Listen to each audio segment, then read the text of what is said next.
The only thing we have to fear is fear itself.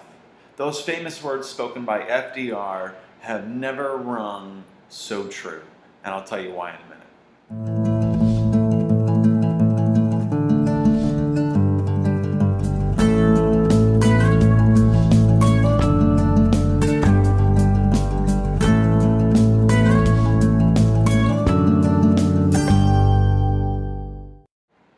So Franklin Delano Roosevelt, in his first inauguration speech, came out and told the American people that the only thing they had to fear was fear itself.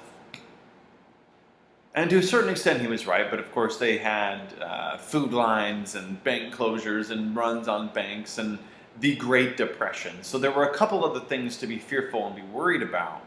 But at the end of the day, our lives, back then and now, are all choices about how we let things outside of our control impact us, impact our attitude, and impact our health.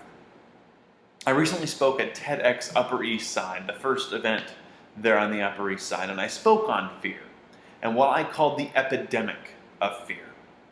And what I told the audience there, I shared with them that quote.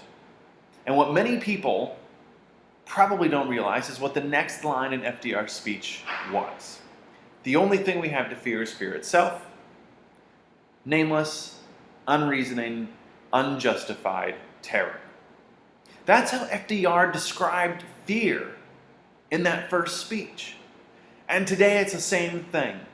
When we let the fear of things outside our control create terror in our own lives, we hurt our health, we hurt our happiness, we hurt our kindness.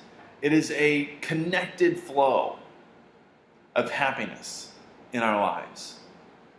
And fear is just the tip of that iceberg. You can control it. That's the only thing we have to fear is fear itself, because we let it control us. We let it dictate our happiness and our health. This is just the start of more and more videos from me. But think about that. Nameless, unreasoning, unjustified terror.